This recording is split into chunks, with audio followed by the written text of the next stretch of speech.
The silent giant awakens why humanity is moving to the moon forever. For over 5 decades, the moon has been a ghost in our rearview mirror. It is a silver monument to a legacy we nearly abandoned, hanging in the void as a silent witness to our terrestrial struggles. We left our footprints in its gray dust, and then abruptly, we turned our backs on the heavens. But the long silence of the lunar wasteland is about to be shattered by the roar of one of the most powerful launch systems ever built. Welcome to Next Frontier Science. If you are ready to witness the return of our species to the deep unknown, ensure you are subscribed for this journey into the next era of discovery.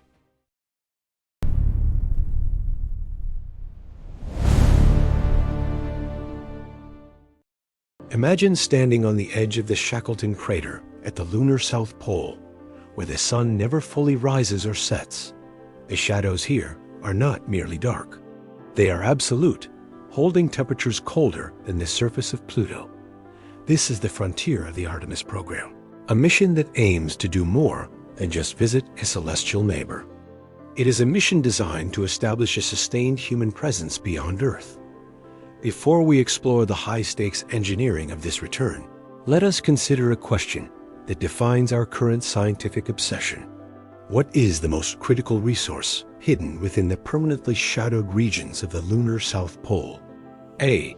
Rare earth minerals used for advanced quantum computing. B. Massive deposits of water ice trapped in ancient craters. C. High concentrations of helium-3 for future fusion reactors. Consider your choice carefully as we descend into the mechanics of this modern odyssey. The Artemis project is not a repeat of the Apollo era, nor is it a mere nostalgic trip to a world we once knew. While Apollo was a sprint fueled by the geopolitical tensions of a divided Earth, Artemis is a marathon intended for endurance and global cooperation. The National Aeronautics and Space Administration, known globally as NASA, has transitioned from a solitary explorer into the architect of a vast international alliance. By coordinating with the European Space Agency and the Japan Aerospace Exploration Agency, NASA is building a logistical bridge that spans the 250,000-mile void. The cornerstone of this bridge is the Space Launch System, a towering titan of steel and fire known as the SLS.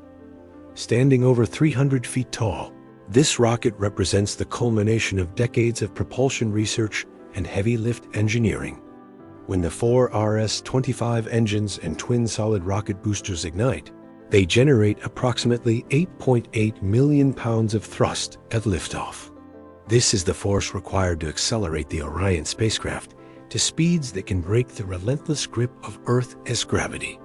Inside the Orion capsule, the next generation of explorers will endure a journey that tests the very limits of human resilience. The European Space Agency has played a pivotal role in this endeavor by providing the European Service Module. This critical component serves as the heart of the Orion spacecraft, managing the air, water, and power that keep the crew alive in the vacuum. Without this international collaboration, the dream of a sustained human presence would remain a distant fantasy. The mission architecture of Artemis introduces a revolutionary concept known as the Gateway. Unlike the International Space Station, which circles our planet, the Gateway will occupy a unique orbit around the Moon. This outpost will serve as a sanctuary for astronauts, a laboratory for deep space research, and a staging point for lunar landings. It is designed to stay in a near rectilinear halo orbit, enabling near-continuous communication with Earth while remaining accessible to the lunar surface. But why have we chosen the treacherous terrain of the South Pole for our return? The answer to our earlier quiz is B. The Moon holds vast deposits of water ice hidden in its darkest shadows. Data from the Lunar Reconnaissance Orbiter, a sophisticated robotic scout managed by NASA's Goddard Space Flight Center, has confirmed this discovery. For billions of years, water molecules delivered by comets have been trapped in craters where the sun never shines. This ice is more than just a source of hydration for future lunar citizens. It is the propellant that will take us to Mars. By breaking water down into its core elements, hydrogen and oxygen, we can create high-energy rocket fuel directly on the lunar surface. This turns the moon into a literal gas station in the cosmos, a refueling hub that lowers the cost of all future deep space exploration. To reach this ice, we require a landing system that dwarfs anything seen in the 20th century. The private aerospace firm SpaceX, under NASA's Human Landing System contract, is developing a lunar-optimized version of its Starship vehicle. This human landing system will ferry astronauts from the gateway down to the lunar dust and back again. It represents a shift in how we approach the economics of space, utilizing reusable technology to make the stars more accessible. However, the moon is a hostile environment that does not welcome life with open arms. The surface is covered in regolith, a fine, glass-like dust created by eons of relentless micrometeorite impacts. This dust is electrostatic and highly abrasive, capable of shredding seals and irritating human lungs if it enters the habitat. Furthermore, the moon lacks a magnetic field and a thick atmosphere to protect against solar radiation and cosmic rays. Living there requires us to become masters of radiation shielding and perhaps even pioneers of subterranean construction. Scientists are currently investigating the use of lunar lava tubes, massive underground tunnels formed by ancient volcanic activity. These natural cathedrals of basalt could provide a safe haven from the extreme temperature swings and the rain of high-energy particles. Within these tubes, we could build pressurized cities that remain stable for centuries.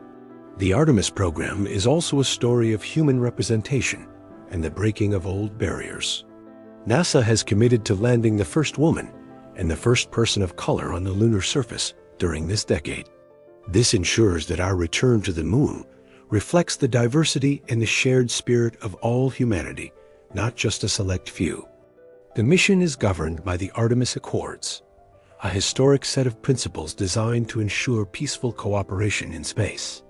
Dozens of nations have already signed these accords, pledging to share scientific data and protect the heritage of lunar landing sites. It is an attempt to establish a rule of law in a place where no borders have ever existed. As we look toward the 2030s, the moon becomes the ultimate training ground for the journey to Mars. The technologies we perfect in the lunar wilderness, from autonomous mining to closed-loop life support, will be the tools that save us on the red planet. Every hour spent on the moon is a lesson in how to survive on a world that was never meant for us. What do you believe should be the primary focus of our new lunar civilization? Should we prioritize the industrial mining of resources, or should the moon remain a pristine international sanctuary for pure science? Your perspective is a vital part of this conversation, and we invite you to share your thoughts in the comments. The return to the moon is not merely a technical achievement. It is a psychological transformation. It is the moment we stop looking at the sky as a mystery and start looking at it as a destination. We are no longer the children of a single planet, staring up at a distant light in the dark. We are becoming a multi-planetary species, stepping across the threshold of our ancestral home. The shadows of the South Pole are waiting, and the silence of 50 years is finally coming to an end. The frontier is calling, and this time we are staying for good. If you are inspired by this vision of the future, subscribe to Next Frontier Science and join us as we chase the light into the unknown. The story of humanity has only just begun.